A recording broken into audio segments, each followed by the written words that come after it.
Good afternoon po, Vice Mayor PG Javier. Ako po si Emily Rivera, second year AB Journalism student from City of Malabon University.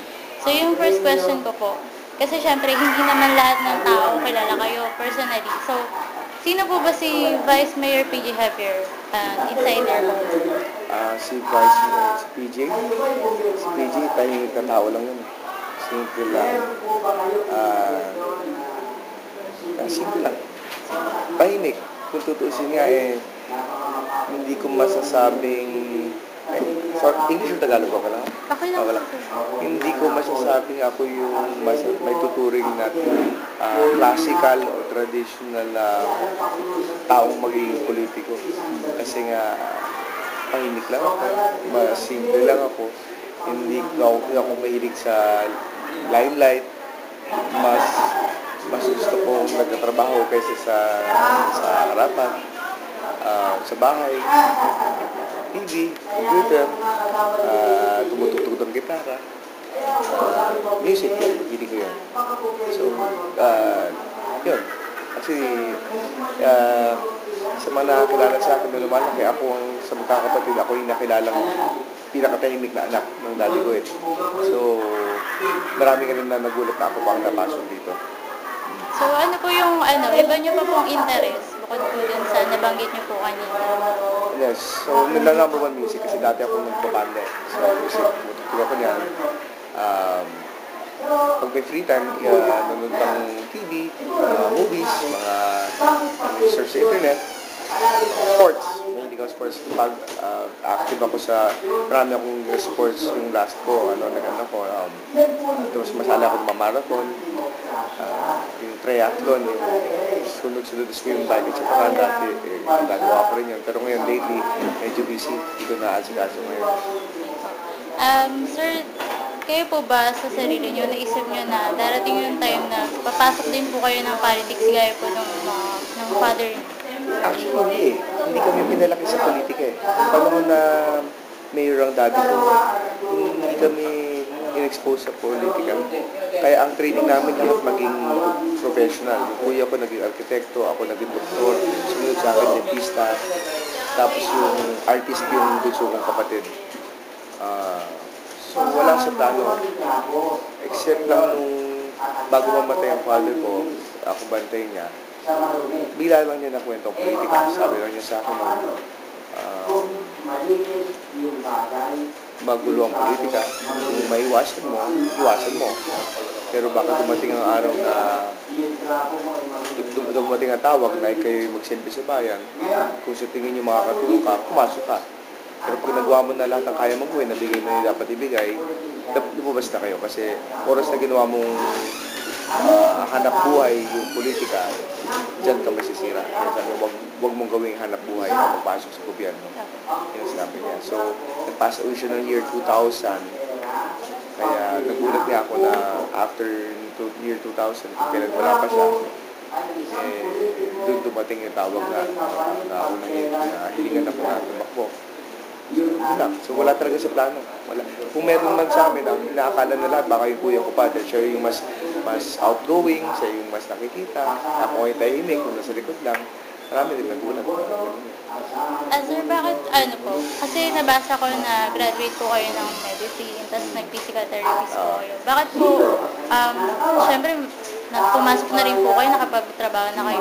Wala po ba kayong balak i-pursue yun? Sa ngayon, hindi ko mapupursue dahil sa oras na binibigay ko sa public service. Pero kasi nung nag-physical therapy ako, kinuha ko yun bilang preparation sa medicine.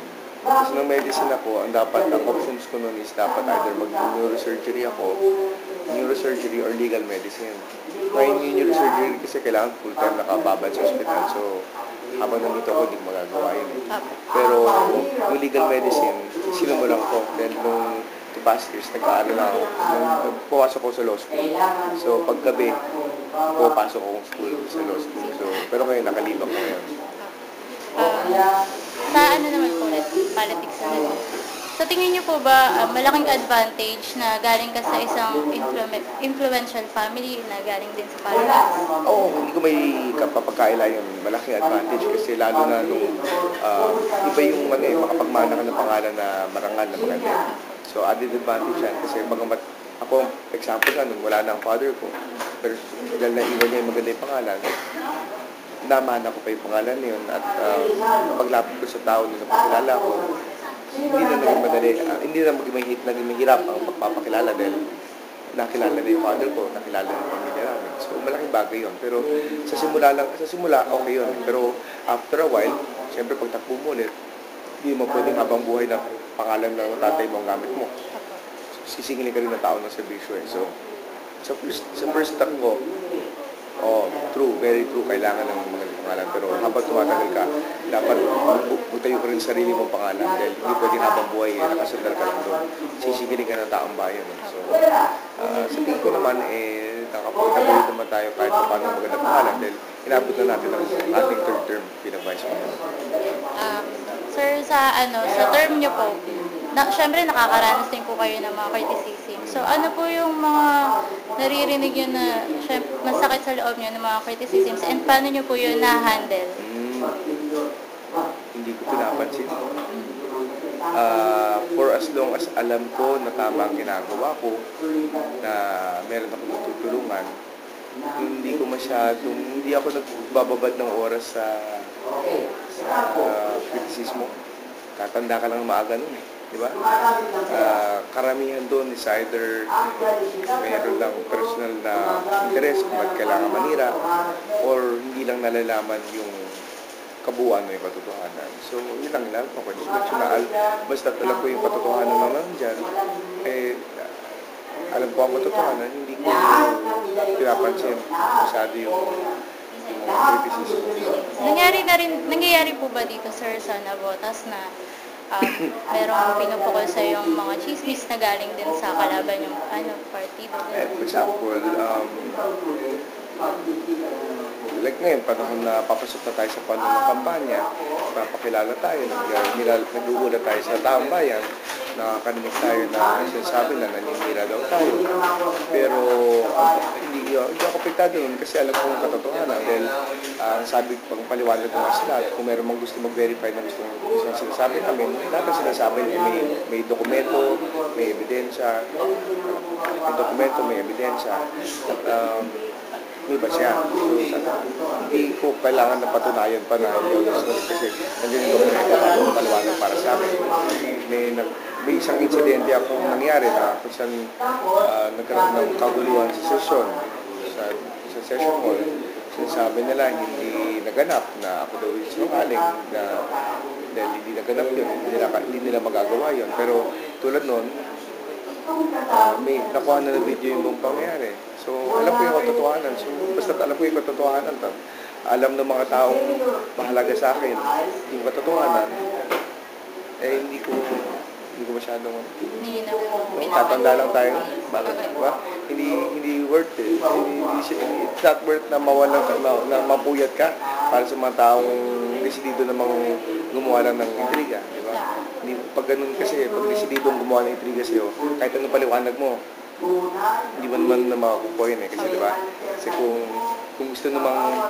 gusto makaunawa yun, makukuha ng paliwanag yun. Pero kung ayaw makaunawa, kahit anong paliwanag mo, hindi mo mapapasiya. So, hindi naman po mapipris yung ibang tao. Hindi ko mapupwesa rin. So, hayaan mo lang. May laya naman tayo sa bawat opinion. Doon na lang, isip ko, opinion mo yan. Salamat na rin. So, ano po yung nagmamotivate sa inyo para pagpatuloy po yung public service? Actually, noong 2010, yung third term ko, inisip ko na after ng vice mayor, baka pwedeng bumalik na ako sa private na buhay. Kasi nung una ko takbo, binata ako naman. Ngayon, may pamilya na ako. Actually, inisip ko dati na baka pwede na ako bumalik sa tahimik na buhay. Pero nag-decide ako tumakbo dahil sa mga pangyayaring naganap na nakita ko na hindi pabor sa bayan. May mga bagay na sa tingin ko dapat na mabago at ito'y hindi pang sariling laban nga, kundi ito'y laban para dun sa nakikita kong kailangan ng bayan. Alam ko malaki malaking sakripisyo itong ginawa ko dahil hindi simple itong laban ko. Pero pag after ko mapaliwanag kung ano yung mga pinaglalaban, namumulat din ng mga kasama natin na o nga na merong higit na laban dito kaysa sa na hindi labang ambisyon lang, ito'y may higit na pinaglalaban. At yun ang tumatago sa akin ngayon. Kapag hindi ko po nilaban to, ay parang mas malaking kasalanan sa bayan kung hindi ko sila paglaban. Total naman ang taong bayan na mag-desisyon kung anong tingin nila mas tama. Pero alang-alang sa kanila, kailangan ko ilaban. Sir, syempre nakakapagod, di ba? Pero ano po yung sa tingin nyo, nakaka-enjoy na part ng pagiging vice mayor? Unang-una, mas malawak yung sakop yung natutulungan mo. Kasi ang training ko is doktor ako eh. So talagang sa medicine, si doktor, isa sa mga pleasures dyan is nakikita mong nakatulong ka, gumagaling yung pasyente, ngingitiyan ka, konting pasalamat lang, tanggal na lahat ng puyat at trabaho mo doon. Kasi ang duty namin sa ospital dati, 36 hours. Papasok ka ng alas 8 ng umaga, uwi mo, kinabukasan pa na alas 5, swerte ka na kung makatulog ka ng 2 oras. Pero yung ganun kalilit na bagay, nakakatanggal ng pagod yun. Lalo na dito sa amin ngayon, dahil mas malawak ang sakop sa proyekto, maaaring daan-daan ang nanginabang, maaaring libo ang nanginabang, at isa man lang doon bumalik sa iyo at magpasalamat, nasusulit yung buong pagod namin doon.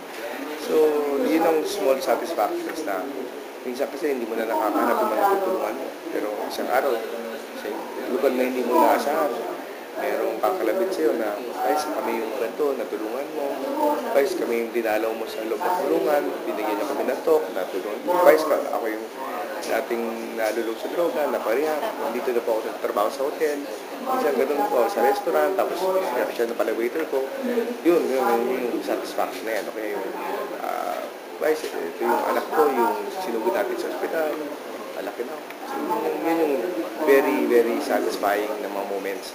Mga malilit na bagay lang po na may magpapasalamat lang ng konti. Lahat ng kritisismo, lahat ng pagod. Wala yun. Alam mo nakatulong ka. Opo. Yun naman pong yung biggest challenge po sa position mo. Biggest challenge?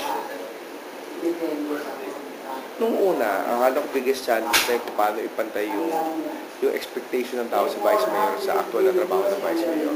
Kasi sa isip ng tao, ang Vice Mayor ay isang hakbang lang sa ilalim ng Mayor.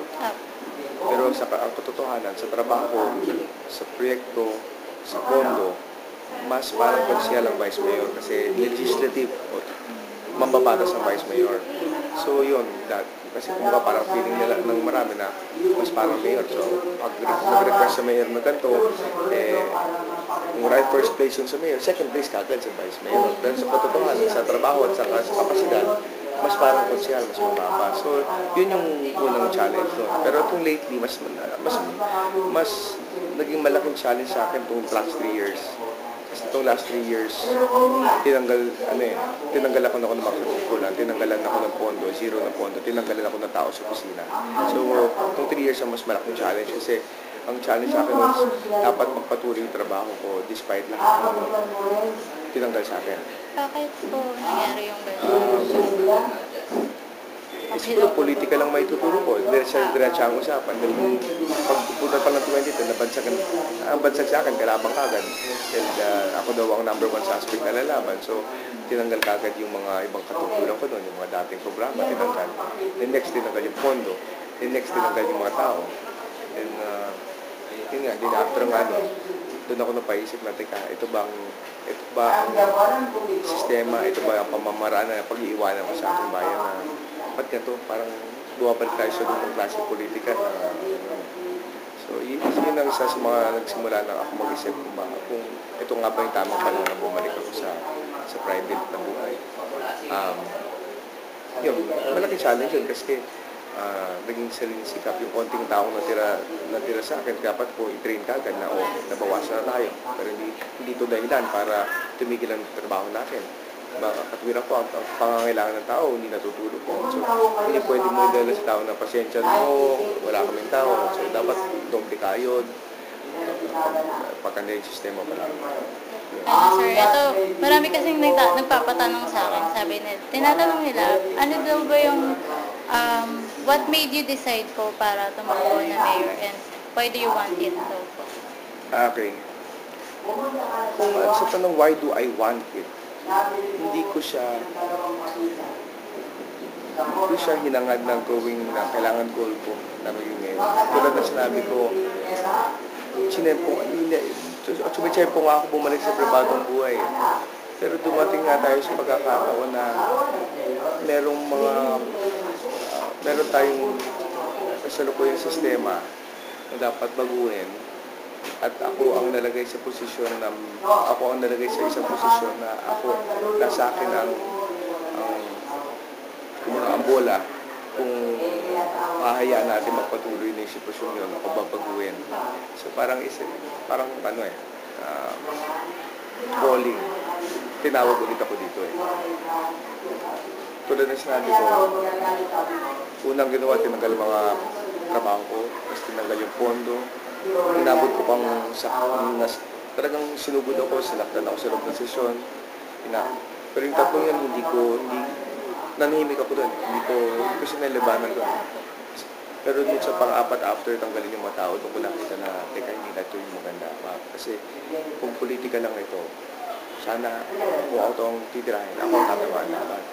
Pero tinamaan ko yung inisenteng tao. Sabi ko, teka, parang hindi na ito tama. Then, naging mas mausisa ako sa pag-aaral sa sitwasyon natin. And then, doon nga nabuo na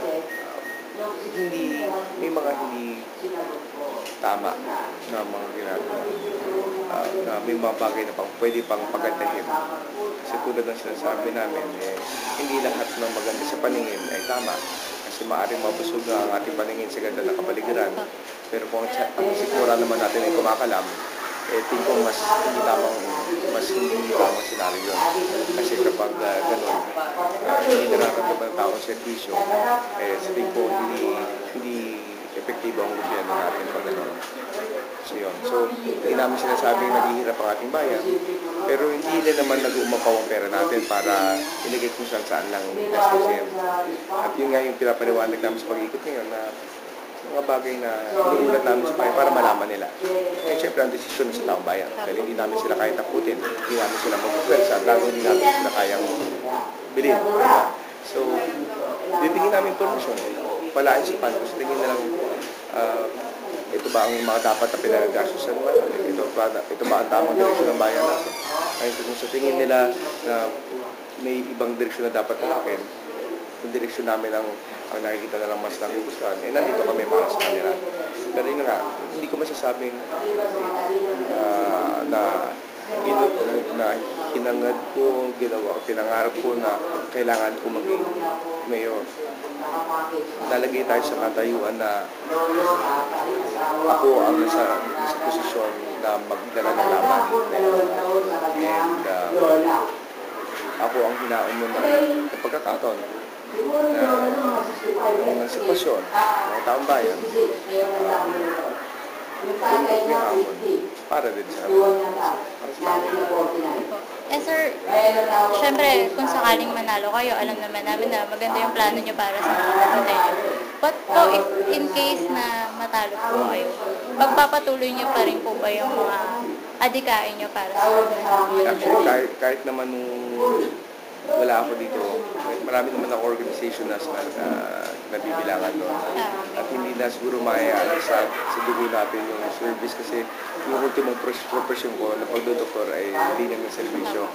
Kaya kung wala na tayo sa gobyerno, ako tingin ko makakatulong pa rin ako. Pero syempre sa ibang kapasidad tayo, hindi na bilang taong gobyerno, bilang pribadong tao na. Pero nasa nature ng karera ko, ng profesyon ko yung pagtulong. Sir, sabi niyo nga kanina, di ba, hindi kayo pinalaki ng magulang niyo sa politika. Sa tingin niyo po ba, sapat na yung mga experiences niyo and knowledge niyo para tumakbo sa mas mataas na posisyon? Pagdating sa government service, ang isang discover ko doon is walang nakakasama namin maraming mga opisyalis. Magagaling, hindi masyado magaling. isang kurso ako sa kolehiyo na makakapaghanda sa'yo sa government service. Kasi kung merong isang magaling na kurso yan, di dapat lahat doon na-graduate. So sa tingin ko, hindi natututunan sa loob ng 4 na sulok ng paaralan ng services. So, ang pinakamagandang training dito is dapat tamang values and principles. May dapat kasi Diyos and experience. And experience. Malaking experience. Kasi dahil nga hindi matututunan nito sa mga aklat, mas malaki ang may tutulong na karanasan sa pagtulong. Kasi makikita mo yung pasikot-sikot na pamalaan natin. Paano umiikot ito. So, mas malalaman mo kung paano mapapakinis yung pagbigay ng servisyo. Sanayin ko, sa mag-siyam na taon ko ng karanasan, sa tingin naman sapat na yun. At sa kasalukuyan naman siguro, sa tumatakos sa posisyon na ito, doon naman ako nakakalamang sa karanasan. At sa aral, hindi naman siguro kulang. Kasi naka-ano na ako dalawang kurso naman ako. Tapos yung pangatlo, natapos ko na ako. How do you consider yourself politician or a public servant? Saan po kayo lulugar dun sa dalawa? Hindi ko matatawag na politician ako. Dahil nga, marami silang sinasabi. Hindi ako dapat sa politika eh. Bakit? Ako'y isang maliit na tao lang. Figuratively at saka literally. Pareho, di ba? Ako'y hindi mayaman. Hindi gibagi-barang, sabi nga, hindi gibagi-barang perang dala. Yung aking puhunan sa politika na aking ama ay wala na. So, wala tayong 3Gs, yung guns, guns and gold. Wala tayong nun. Kaya kung tutusin, wala akong sa ulma ng politician. Mas ilalagay ko ako sarili ko public servant dahil mas gusto ko yung mga sarili behind the scenes na tumutulong kaysa sa naka-front. Hindi ako mahilig sa entablado. Doon na lang ako lalagay sa public servant. Parang mas naangkop sa pagkatao ko yun. Okay. Sir, ano na lang po, final words na lang po sa viewers. Thank you at sa interview na to. Actually, yung questions mo, yun din yung iniikot namin yan eh. Yun ang pinapaliwanag ko. Dahil yun yung alam mo, iniisip din ng tao bayan. Salamat dahil natanong mo. Isa ka na namang tao na napaliwanagan ko. At good luck. That's for nyo. Hindi ko alam kung gaano kalaki ang magiging puntos nito. Pero kung ano man, sana wag mo akong sisihin sa grado mo. Hindi lang. Good luck at thank you dun sa pagkakataon na magpapaliwanag. Thank you po ulit. Pangarapin po natin